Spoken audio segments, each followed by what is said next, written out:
नमो भगवते वासुदेवाय नमः।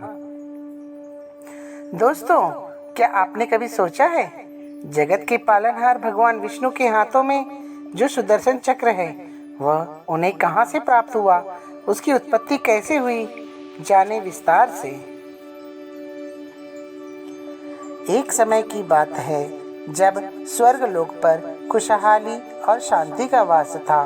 देवता अपने दिव्य कार्यों में लीन थे और हर दिशा में सुख और समृद्धि का प्रभाव रहा था।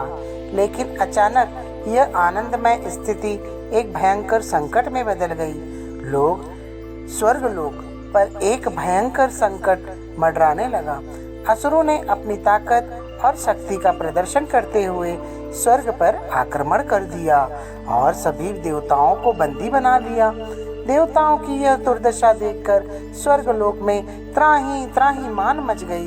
भगवान विष्णु, जो सदा धर्म की रक्षा और असुरों के विनाश में प्रवृत्त रहते थे, इस स्थिति को देखकर अत्यंत चिंतित हो उठे। उन्होंने तुरंत असुरों से युद्ध का निर्णय लिया।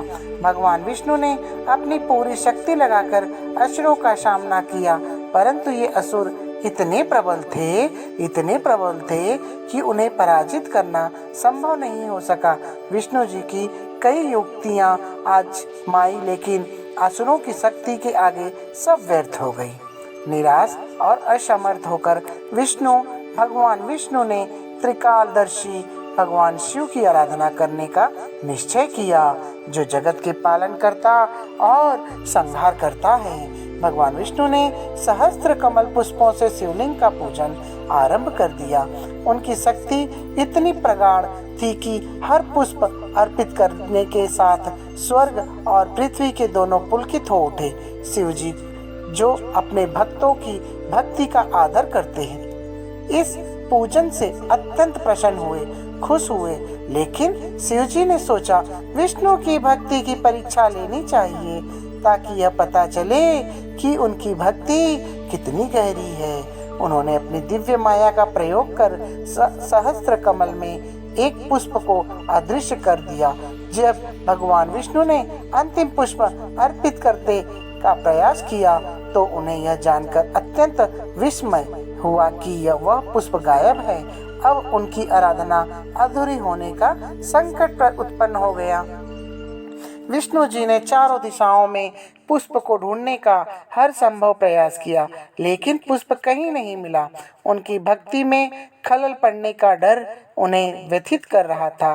तभी उनके मन में एक विचार आया, शिव जी को अर्पित करने के लिए मुझे कमल के समान सुंदर और दिव्य कुछ चाहिए। उन्होंने अपने आप पर विचार किया और सोचा, मेरी आंखें स्वयं कमल के समान हैं। यदि मैं अपनी आंख अर्पित करता हूँ तो शिव जी की आराधना पूर्ण होगी। उन्होंने बिना किसी हिचकिचाहट और दर्द की परवाह किए अपने नेत्र को निकालकर शिवलिंग पर अर्पित कर दिया।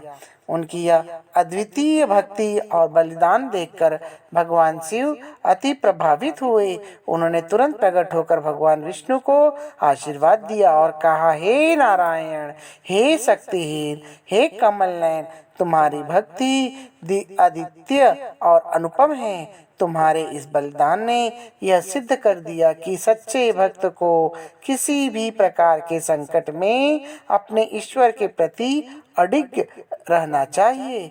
तुम्हारी भक्ति से प्रसन्न होकर मैं तुम्हें सुदर्शन चक्र प्रदान करता हूँ। यह चक्र अचूक अस्त्र सिद्ध होगा और तुम्हारे यह अस्त्र शत्रु का नाश करेगा। इसके माध्यम से तुम असुरों का विनाश करोगे और स्वर्ग लोक में धर्म की पुनर्स्थापना करोगे। सुदर्शन चक्र पाकर भगवान विष्णु अत्यंत प्रसन्न हुए। उन्होंने तुरंत असुरों का आक्रमण किया। सुदर्शन चक्र इतना तेजस्वी और शक्तिशाली भी था कि कोई भी असुर उसका सामना नहीं कर सका। यह चक्र असुरों को क्षण भर में भस्म कर देता था। शीघ्र ही भगवान विष्णु ने असुरों का नाश कर दिया, स्वर्गलोक को पुनः देवताओं के लिए सुरक्षित बना दिया। देवताओं ने अपने मुक्तिदान भगवान विष्णु का हृदय से धन्यवाद किया और स्वर्गलोक में फिर से शांति और धर्म का साम्राज्य स्थापित हुआ। सच्ची भक्ति और समर्पण हर संकट का समाधान है।